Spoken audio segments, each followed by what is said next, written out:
semuanya, di sini saya akan menjelaskan tentang sejarah Lawang Sewu.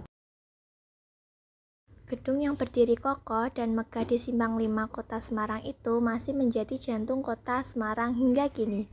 Lawang Sewu menjadi saksi bisu sejarah dan kehidupan lintas waktu, perkembangan budaya, serta perubahan zaman. Di antara hiruk-pikuk peradaban, kota yang semakin maju, Lawang Sewu masih berdiri statis sebagai kebanggaan masyarakat di setiap generasinya. Kehadirannya yang berada di jantung kota seolah menjadi poros yang akan selalu diikuti orang-orang yang membawa cerita masing-masing. Jauh, dekat, jarak pun seringkali menjadi masalah bagi mereka yang sangat ingin menyaksikan salah satu peninggalan sejarah besar bangsa ini. 1. Etimologi. Nama Lawang Sewu yang merupakan bahasa Jawa berarti 1000 pintu.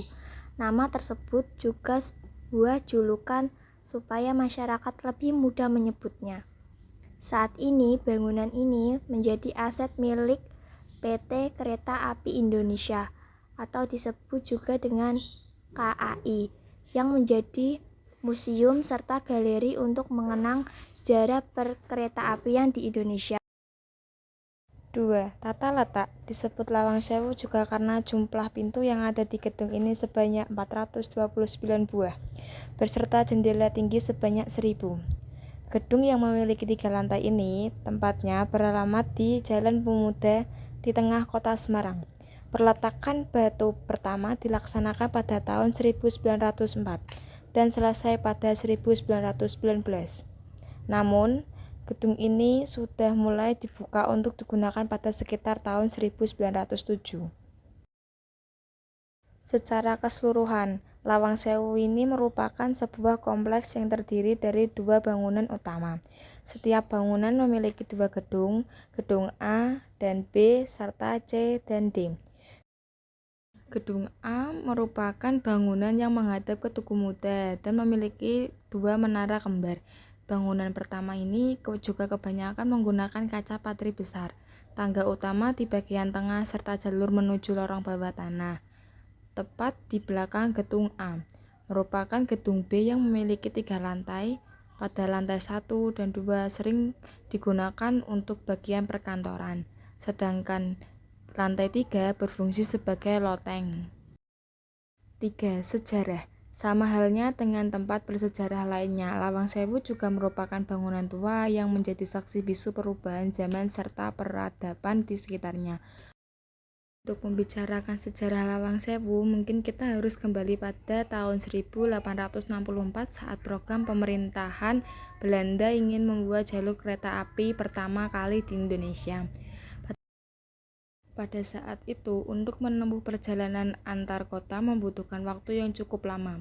Oleh karena itu, pemerintah Belanda memutuskan membangun jalur kereta api untuk menghubungkan Semarang, Solo, Yogyakarta, dan juga Kedung Jati hingga Ambarawa. NIS menghubungkan stasiun Semarang dan stasiun Tanggung yang dimulai pada 1864 sampai dengan 1867. Pada awalnya, pembuatan jalur kereta api ini bertujuan untuk mengangkut hasil tani dan perkebunan dari Keraton Solo dan Keraton Yogyakarta ke Pelabuhan Semarang. Dengan adanya perkembangan teknologi ini membuat pihak NIS menjadi sukses besar dan semakin banyaknya pegawai membuat mereka memutuskan membangun kantor baru.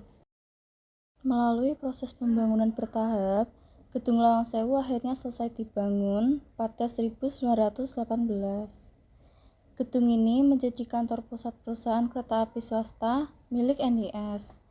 Namun, ketika Belanda mundur dan pemerintahan diambil alih oleh Jepang pada 1942, sehingga pada 1942 sampai dengan 1945, Gedung Lawang Sewu menjadi kantor Ryugu Shokyoku, Jawatan Transportasi Jepang.